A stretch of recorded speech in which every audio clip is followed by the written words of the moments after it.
Hey everybody, it's Miss Elizabeth, and I am back to continue reading Bob by Wendy Mass and Rebecca Stead, illustrated by Nicholas Gannon, and it is a Fuel and Friends book, which means it's an imprint of Macmillan Publishing Group. So, I believe where we left off last, Livy and Bob got the time capsule open, and there was a picture of old Livy when she was younger, holding a book that was fairy and folk tales from A to Z, and on the front of it there was a creature very much like Bob. But they can't find the book at her house, and Bob's pretty sure it's at Sarah's, because Sarah has borrowed books from her before. And then Livy had to rush off with her grandmother, and we don't know what's happening with that. All right, so you're going to be jumping into chapter 15, which starts with Livy.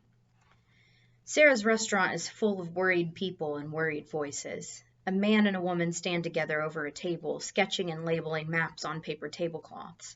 Everett's Paddock, the bush behind Callan's place, Horse Paddock East, Horse Paddock West, and underneath they're writing people's names. I look around for Sarah, her mom, or her grandpa, but they aren't here. I don't know anyone here. I squeeze the pawn in my hand and tell myself, Bob, don't forget Bob. I didn't even have a chance to tell him where we were going. When I ran downstairs, Gran was hanging up her yellow kitchen phone. She said, "Get your shoes on, honey." "I'm wearing them," I said, pointing to my sandals. "No, your sneakers." By the time I found them, Gran was already out the door, and I had to run to catch up. "Danny is missing," she told me, starting the car. "He never came home for lunch. Don't worry yet," she tried to give me a quick smile. "He does this from time to time, but the town is organizing a search." Gran and I are at the restaurant to help. "This is Sarah's Aunt Deidre," Gran says quickly, "and her husband Malcolm." She turns to them. "What can we do?" Deidre scans the paper. "You okay with walking the northeast quadrant of the bush behind Callan's place?" She points to one of her sketches. "From the sheep fence up to the road? I know it's a lot, but there's so much ground to cover." "Of course," Gran says. "We'll go right now." Malcolm presses a little paper bag into Gran's hand and another one into mine. "The restaurant's telephone number is in there in case you have something to tell us, and some snacks and water. It's hot. Don't forget to hydrate." Gran nods and feels for my hand without looking at me, and then we are out the door and into the sunlight again. Chapter 16, Bob. I peck and sidestep my way down the dirt road that leads from Gran's farmhouse to Sarah's farmhouse next door. If her grandpa is home with the little boy, it will be harder to sneak in, but I have fooled them before, so my confidence is high. Well, high-ish. 3 cars and a tractor pass me on the road, and I cough from the dirt their wheels send up. I leap into the tall brown grass on the side of the road each time I hear one coming. Now I am dirty and scratched up by the pointy grass. I do not look my best. I've never been this far from the house before. It's scary but kind of exciting, too. I'm like the great explorers of the old days, setting out on new adventures, discovering faraway lands. Except I can still see Livy's bedroom window from here. I must say, I have excellent eyesight. I peck and sidestep a few more minutes, but it's slow going this way. I decide to run because chickens can run. I'm not even out of breath when I reach the farmhouse. Not to brag, it's just a fact. I'm learning all sorts of things about myself on this journey already. The farmhouse is bigger than Gran's, but the wood is painted a lime green that I find a bit off-putting. Some of the grass in the front yard is scorched. They must have had a small fire. Gran's always worrying about fires in the bush during a long drought like this one. I guess it can happen on farms, too. Scary. The house seems fine, though. I crouch in the tall grass across the street, and with my really good vision, I scope out the place. One should always scope out one's surroundings before sneaking in. Gran watches a lot of detective shows, so I know a lot about stakeouts. This is what I see. Driveway, 1 brown truck, 1 white car with a thick blue stripe down the side. The white car is very dirty. White is not a sensible color in hot, dusty environments. Front lawn, a folding table with a round-shaped bald man and a folding chair beside it, or behind it. The man wears a blue outfit with a badge on his chest and is handing a map to a lady and 2 boys a few years younger than Livy, both in shorts and round hats that are too big for them. The man in blue is a policeman. Why is a policeman sitting outside Sarah's house? He's not selling lemonade. I shrink farther back into the bush and peek out between the reeds.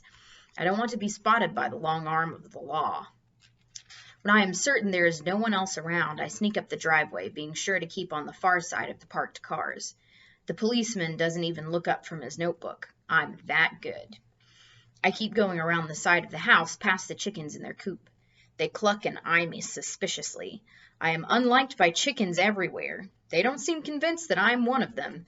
In my current sorry state, I don't blame them. The fields of Sarah's house are in even worse condition than Gran's. Most of the ground is bare, with only a few wilted sunflowers here and there. I hurry past a sad-looking cow who is too busy flicking flies away from her ears to pay me any attention. Their kitchen door is where ours is, so I expect it to be unlocked, like ours is. But when I reach up to turn the knob, I discover my luck has run out. Then I notice the square cut out of the bottom of the door. A thin plastic flap hangs in front with a picture of a dog bone printed on it. I'm going to have to crawl through a door clearly made for a dog. This is not one of my finer moments. I'm glad Livy is not here to watch. I suck in my belly and wiggle headfirst through the hole and onto the hard kitchen floor. At least there's no dog snarling down at me. I use the shiny surface of the oven to adjust my chicken outfit and to dust off the worst of the patches of dirt I've brought in with me. The kitchen looks like someone left in a big hurry. Cabinets hang open and a half-eaten meal sits out on the table. I can hear the policeman outside talking on the phone, so there's no time to spare. Still, I do manage to finish a cheese sandwich that only had one bite taken out of it. Keeping up one's strength is very important when on a mission like this, and I will need enough energy to make it back to our house. May as well take the ham slice, too. I wash down the ham with a glass of milk as I bound up the stairs 2 at a time. I find Sarah's room easily because of the red sweatshirt in the middle of the floor. Also, it says Sarah's room in multicolored letters on the door. I open drawers and push aside the clothes hanging in her wardrobe, spotting other books, but not the right one. I feel slightly guilty for invading her privacy, but this wouldn't be necessary if she'd just returned the book when she was finished with it. I sit on the floor and lean against the back of the bed and think. If it's not here, then where?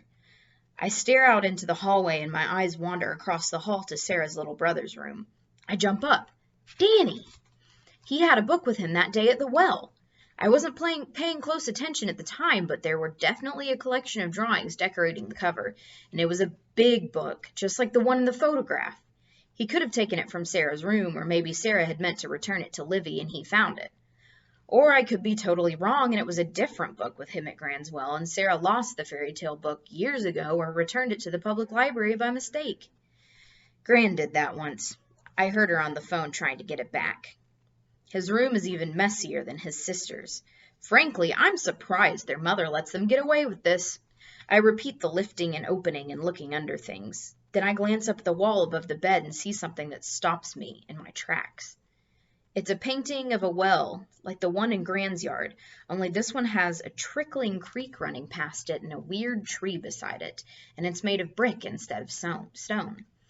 I climb on the bed and stand in front of the picture to get a better look. The paint is still slightly wet in places. Other than the wonky tree, I can't see anything too special about the painting, but just as I'm about to hop off to continue my search for the book, I spot a detail that makes me lean so close to the painting that my nose comes away with a dab of blue sky on it. On the far side of the well, something is climbing out. Something with 4 long, green fingers that grip the side of the brick wall. A shiver and a kind of numb feeling begins in my face and extends down to my toes when I spot the small words painted across the bottom of the well. Please help us, well dweller. Chapter 17, Livy. Gran and I have a rule for the bush, which is what Australians call the woods. We have to be close enough to see each other. We're walking along a dirt path that she tells me used to be a creek bed. She tells me to watch where I put my feet. She doesn't say so, but I'm pretty sure it's because of snakes. I have a whistle in my jeans pocket, just in case we get separated, and also to blow once in a while in case Danny can hear it. I also have a system Gran doesn't know anything about. My black pawn is in the same pocket as my whistle. So every time I blow the whistle, I feel the pawn and think, Bob. I can't stand the thought of forgetting him again. Do you think Danny's okay? I ask Gran. She nods. Danny's an explorer. He knows the bush around here. It's been his nature to wander ever since he could walk upright. The problem is that he isn't so great about keeping track of the time. Blow that whistle again, will you? I blow my whistle as hard as I can. We listen in case Danny is calling back to us. Nothing. Was my mom like that too when she was little? A wanderer? Gran shook her head. She wasn't much of a bush wanderer, more of a traveler, if you know what I mean. Good head on her shoulders from the beginning. A pleasure to spend time with. I just wish I got to spend more of mine with her, and with you. Gran is alone too. I don't know why I never thought of it before. I think of the last 5 years and Gran and Bob living in the same house all that time. I can't decide if it's nice or just really sad. Why don't you move to America? You could live at our house. I'm sure Mom and Dad wouldn't mind. Gran nods. They've offered. Problem is, I love it here. She raises her arms and kind of waves at the trees. I love the place and I love the people. So maybe it's not sad that Gran lives alone. Maybe it's a choice. But what if it never rains again here? I ask her. She makes a quick face, like a face she might make if I were blowing that whistle right in her ear. Then she says, I guess I'll have to take that question one day at a time. I'm not sure what to say to that, because what if it really never rains here again? Gran catches my hand and we swing our arms back and forth together. It feels good. Then she says, so you're feeling okay about staying over tonight? Mom has obviously told her about my sleepover problems. Yeah, I think so. I wait. No stomachache. Small twingy feeling, but no stomachache. She squeezes my hand. Good. You know what your mom used to do when she couldn't sleep? She put a book under her pillow. She never told me that. Gran smiles. She said it helped her dream. I picture that. Mom, my age, in the 4-poster bed, dreaming. It feels good. Blow that whistle again, Gran says. I blow. We listen. No Danny. Then Gran says, you were quite a wanderer yourself when you were here last. Me? Yes, you, she says. You know it was just you and me for a few days last time you came, right? Your mom was away seeing friends, just like she is now. Well, one morning I come downstairs at 6 a.m. and there you are, sitting at the breakfast table in your pajamas. Big, innocent smile on your face. You had even set the table. Knife, fork, and cup for you. Knife, fork, and cup for me. Only problem was that your pajamas looked like you'd been out in the bush all night in the rain.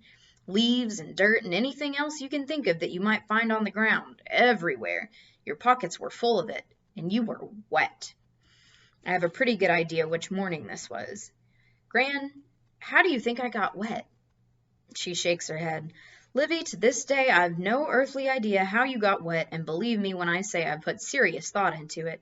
I thought maybe the pig trough, but no, that gate was latched way up high. I checked. The whole episode scared the heck out of me, actually. After that, I started waking myself up at 4 a.m. to watch the doors. Wow, I say, that's weird. It probably wouldn't be a big comfort to her to know that I'm 99% sure I fell into her well. Gran says, blow that whistle again, Livy. I blow. We listen. No Danny. Gran, do you remember a book with a mermaid on the cover and some other stuff? We were walking uphill now and she's breathing hard. Your big book, you mean? What do you mean, my big book? That's what you called it. Your big book. I think it was called The Big Book of Fairy Tales, something like that. It was your mother's when she was a girl. I used to read it to her, but you never let me read it to you, she smiles. Why not? You said you liked to make your own stories. You couldn't read a word, but you looked at that book a lot. I guess you liked the pictures. What kind of pictures? Well, mermaids, like you said. She's still a little bit out of breath. Anything else? Oh, sure. Elves, maybe fairies. I'm sorry, sweetie. I haven't seen that one in a while. Gran's distracted, looking at her ripped paper tablecloth map. We should turn left soon. There's a big rock about a quarter mile ahead. We'll turn right after that. We walk on. The hill gets steeper. I scan the woods. No Danny. I climb up on a fallen tree trunk and turn around in a circle, looking. I blow my whistle, 2 toots. I hear a few answer whistles from the other searchers, 2 toots. But no Danny. I'm about to climb down when I see a flash of orange, a very familiar shade of orange. Bob. I glance around. Where did he go? I squeeze my pawn. Scan, turn, scan. Then I see it, one skinny green arm waving at me semi-desperately. He's right beside the path a little way ahead of us, but Gran is slowing down. Gran, let's keep going. Actually, my dear, I think I need to sit down for a few minutes. All right, I think that might be a good place to stop. We're getting super close to the end, and I think actually we might just be one video away from the end. So stay tuned, everybody. We're getting super close, and it should be an interesting conclusion for sure. All right, thank you so much for joining me, everybody, and I'll see you soon, okay? Until then, good night. Bye.